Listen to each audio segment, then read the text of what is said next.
rupiah melemah di 0,15% di level 16.715 per dolar Amerika, yang merupakan level terlemah sejak April 2025. Kita beralih ke informasi indikator perdagangan lainnya, pemirsa, di mana nilai tukar rupiah makin tenggelam ke level 16.700-an di tengah kebangkitan indeks dolar Amerika Serikat. Dikutip dari data RTI hingga perdagangan Kamis siang tadi, rupiah melemah di 0,15% di level 16.715 per dolar Amerika, yang merupakan level terlemah sejak April 2025. Sebelumnya rupiah sudah dibuka melemah di 0,12% di posisi 16.690 rupiah per dolar Amerika.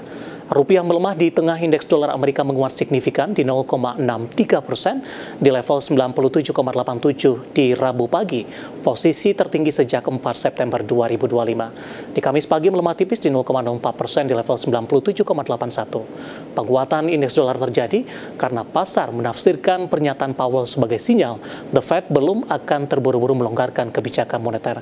Hal ini membuat investor menilai peluang pemangkasan suku bunga yang lebih agresif semakin kecil, sehingga dolar kembali mencari aset lindung nilai yang lebih aman. Kita akan coba lihat update pergerakan nilai tukar rupiah terhadap sejumlah mata uang utama berikut ini. Dapat Anda saksikan grafis di layar televisi Anda, pemirsa. Pergerakan nilai tukar rupiah terhadap dolar Amerika Serikat masih bergerak di 16.700-an, tepatnya di 16.747 rupiah.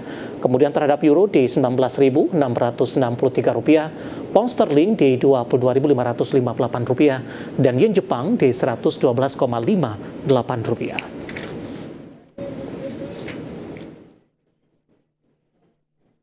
Dan selanjutnya mari kita coba simak beberapa sentimen yang berkembang di sepanjang perdagangan hari ini yang berhasil dihimpun oleh tim redaksi kami dan diproyeksikan akan mempengaruhi pergerakan indeks harga saham gabungan, baik dari sisi domestik maupun internasional. Dan informasinya apa saja? Mari kita simak rangkumannya berikut ini. Amerika Serikat resmi menurunkan tarif impor mobil dari Uni Eropa menjadi 15% dan berlaku surut sejak 1 Agustus 2025. Kebijakan ini merupakan bagian dari implementasi perjanjian dagang yang telah disepakati sebelumnya. Departemen Perdagangan Amerika Serikat merinci perubahan tersebut, termasuk pemangkasan tarif sejumlah produk. Dalam dokumen yang dikutip dari Bloomberg, terdapat sejumlah penguculan untuk sektor tertentu, termasuk pesawat terbang dan komponennya, obat generik berserta bahan baku. Selanjutnya sumber daya alam yang tidak tersedia seperti gabus, logam, dan biji tertentu.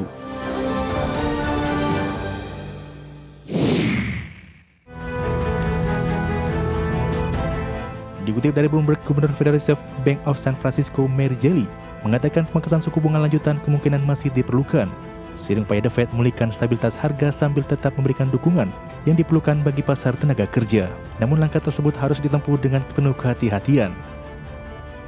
Sementara di sisi lain, Daly menegaskan sepenuhnya mendukung keputusan The Fed memangkas suku bunga acuan di minggu lalu, di tengah melambatnya pertumbuhan ekonomi, belanja konsumen, dan pasar tenaga kerja.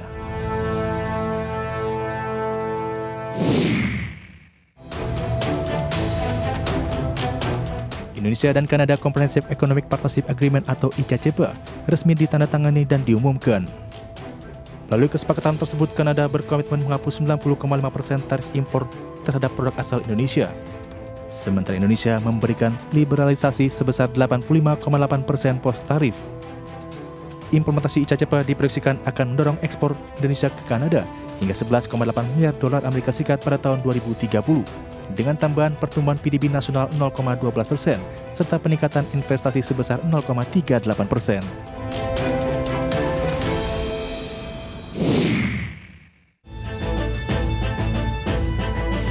Lembaga pemeringkat Japan Credit Rating Agency Ltd atau JCR kembali mempertahankan Sovereign Credit Rating Republik Indonesia di tipe B+ atau investment grade dengan outlook stabil. Adapun JCR menilai kinerja perekonomian Indonesia diperkirakan terjaga di kisaran 5% dan tetap terjaga dalam jangka menengah, meskipun di tahun 2025 berpotensi melambat di bawah 5% akibat penerapan tarif timbal balik Amerika Serikat. Sementara Gubernur Bank Indonesia Peri Warjio mengungkapkan, afirmasi rating dan outlook tersebut mencerminkan keyakinan kuat pemangku kepentingan internasional terhadap terjaganya stabilitas makroekonomi di tengah tantangan global. Berbagai sumber untuk IED Action. Kita beralih ke informasi komoditas. Harga minyak mentah turun tipis terdampak profit taking setelah menguat dalam 7 minggu terakhir. Harga emas kembali bangkit setelah turun dalam seiring penguatan indeks dolar Amerika. Sementara harga batu bara masih melanjutkan pelemahan di tengah potensi penurunan permintaan global.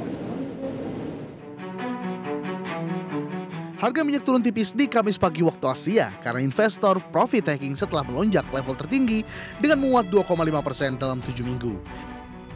Kenaikan harga minyak akibat penurunan mengejutkan persediaan minyak mentah mingguan Amerika dan kekhawatiran serangan Ukraina terhadap infrastruktur energi Rusia. Harga minyak jenis Brent kontraks pengiriman November 2025 turun 0,26% di $69,13 Amerika per barrel. Harga minyak WTI Amerika Serikat kontrak pengiriman November 2025 melemah 0,31% di $64,79 Amerika per barrel.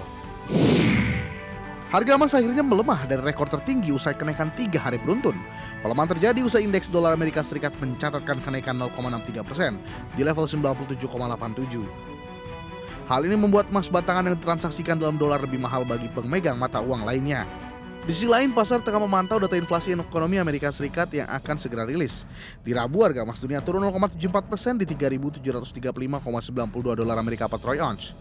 Sementara di Kamis pagi, harga emas dunia di pasar spot menguat 0,19% di $3.742,86 Amerika per troy ounce. Harga batu bara kembali merosot di Rabu waktu setempat, memperpanjang penurunan selama 4 hari beruntun mencapai 3,02%. Merujuk Refinitiv, harga batu bara kontrak Oktober turun 0,72% di $104,65 Amerika per ton. Meski ada kabar profit dari Amerika Serikat terkait rencana pemerintahan Donald Trump menahan laju penutupan pembangkit listrik tenaga batu bara, sentimen ini belum mampu menahan tren pelemahan harga saat ini. Selain persoalan regulasi lingkungan yang makin ketat, isu kesehatan publik seperti polusi udara semakin memperlemah dukungan ke harga batu bara. Dari berbagai sumber untuk IDX Channel.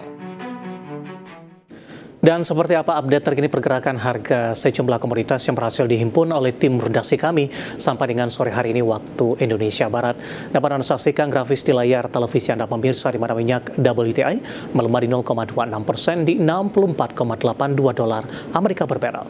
Nikel menguat di 0,26% di level $15.453 Amerika per metric ton. Emas juga menguat di 0,10% di level $3.772 Amerika per troy ounce.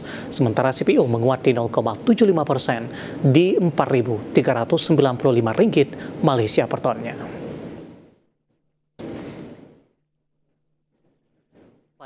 Update pergerakan indeks harga saham gabungan di 30 menit jelang penutupan perdagangan di sesi kedua hari ini, di mana indeks harga saham gabungan masih bertahan di zona merah dengan posisi pelemahan saat ini di 0,70% dan masih mampu bertahan di atas level 8.000-an, tepatnya di 8.061.757. Secara teknikal dan intraday di sepanjang perdagangan hari ini dibuka di zona hijau di 8.100-an, tepatnya di 8.130.022. Kemudian beberapa menit pasca pembukaan, indeks harga saham gabungan melanjutkan penguatan ke intraday tertinggi hari ini di 8.146.090. Posisi ini tidak berlangsung lama pemirsa, kemudian indeks harga saham gabungan berbalik arah dengan mengalami koreksi yang cukup dalam hingga menyentuh ke level intraday terendahnya di sepanjang perdagangan hari ini di 8.055.922 dan kondisinya tidak berbeda jauh dengan posisi 30 menit jelang penutupan perdagangan di sesi kedua hari ini. Saham-saham yang menjadi pemberat indeks harga saham gabungan pemirsa, ada emas hari ini koreksi di 9,34% setelah naik signifikan ketika listing di Bursa Efek di Bursa Efek Indonesia hari ini melemah di 9,07%. Perdagangan kemarin ARA Auto Reject atas menguat di 25% di Rp3.300 per sahamnya. Kemudian ada Antam hari ini melemah di 8,07% di 3.190. BBCA juga ikut memberikan kontribusi pelemahan di 0,64% di 7.725. BRPT hari ini berbalik melemah di 5,57% di 3.560. Sementara MDKA induk usaha dari emas hari ini koreksi dalam di 8,77% di 2080. Dari perbankan big cap lainnya, BBRI hari ini melemah di 1,92% di 4.090 dan TINS pada perdagangan hari sebelumnya melesat Dari sisi persentase penguatan, hari ini berbalik melemah di 3,08%. Sementara posisi saham-saham yang hari ini masih bertahan di zona hijau dan menopang indeks harga saham gabungan sehingga tekanan yang terjadi tidak terlalu dalam. Ada CDIA menguat di 1,18%, kemudian koin melesat di 10%, Rp3.160 per saham. HMSP hari ini melaju di 5,06% di 830, sementara Gotoh tampaknya siuman pemirsa. Hari ini menguat ke level 57, menguat di atas 4%, dan saat ini menguat terbatas di Rp56 per sahamnya. Kemudian Brand juga memberikan kontribusi penopang indeks harga saham gabungan menguat di 0,56% di 8.125. Sementara untuk saham big cap lainnya, Astra International justru melemah di 2,12% di 5.775, sementara Telkom hari ini juga melemah di Rp3.130 per sahamnya. Updatean pergerakan indeks harga saham gabungan 30 menit jelang penutupan perdagangan di sesi kedua hari ini, dan semoga bisa menjadi salah satu referensi untuk Anda.